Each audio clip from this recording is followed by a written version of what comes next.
Alright guys, this is huge. Aside from the money we've seen traveling back and from DC to Iran, Obama has granted Israel $5 billion for 10 years to basically delist al-Nusra from the international terror list and take them from the al-Nusra Front and move them into basically some kind of Israeli commission uh, in the war in Syria to dethrone Bashar al-Assad.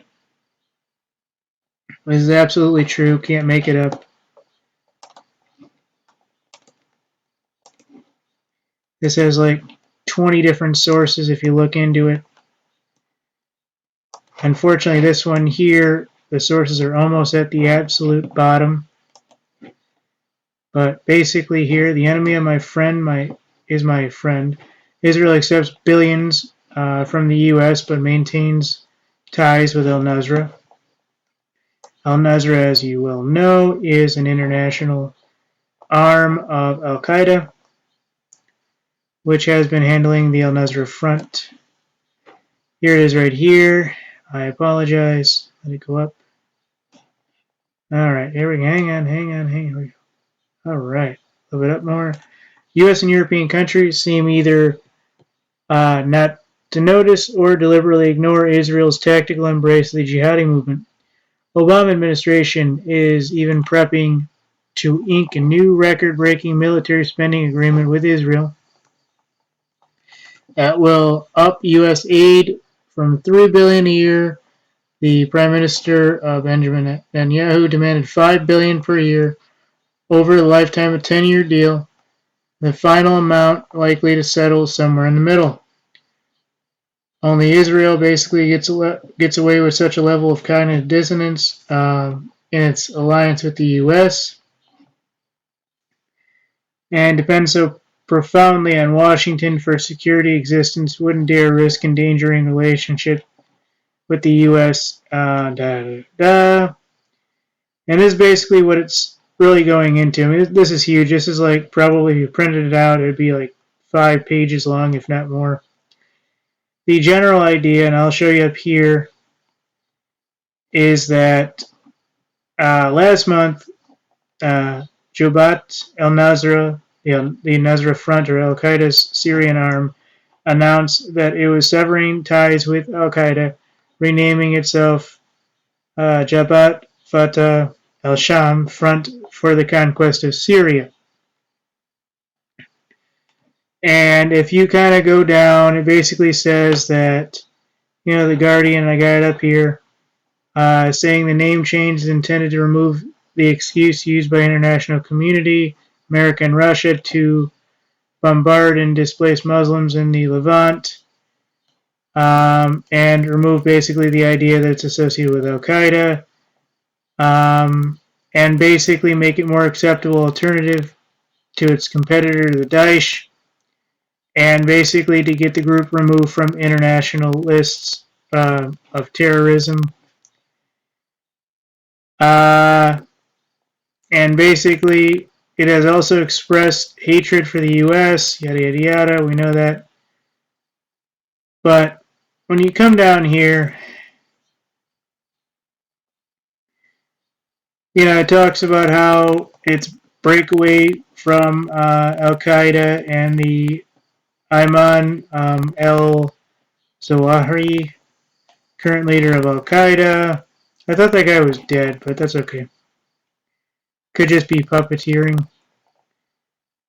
And then you come down here, and it basically says Israeli soldiers secure an area where the clashes have been. And you go down here yet further and talks about the al-Nusra Israeli bond, and this is the part where the story gets juicy. And it talks about the Golan border and Golan in 1981. I'm not going to go into that in the Six-Day War. This is the part that gets really good.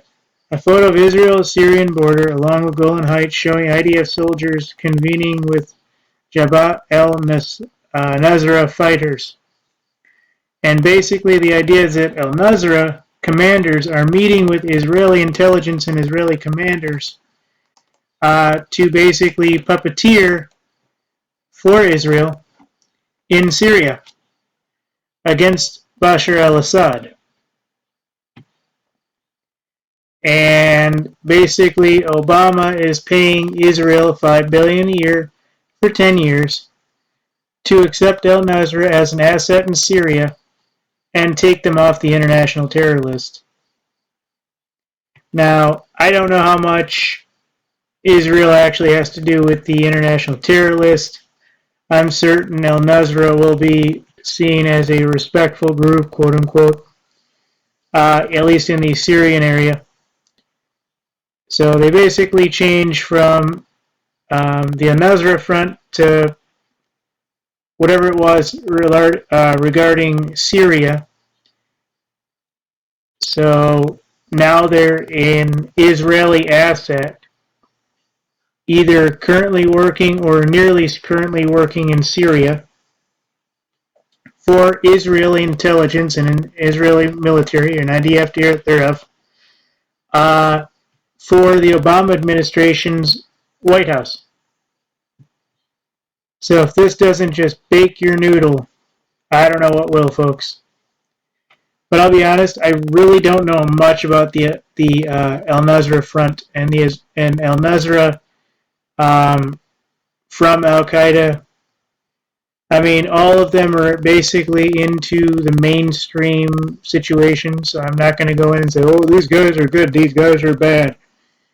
Because they're all kind of working for the same banks and the same, front, so to speak.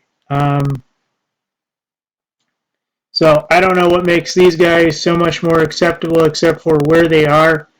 Instead of fighting the IDF in the Golan region, they're now taking them off the al-Qaida list associated with al-Qaida, and hopefully delist them from the terror list or the international terror list, and take them and put them in as a Syrian asset to both Israel and Washington, D.C. Thank you.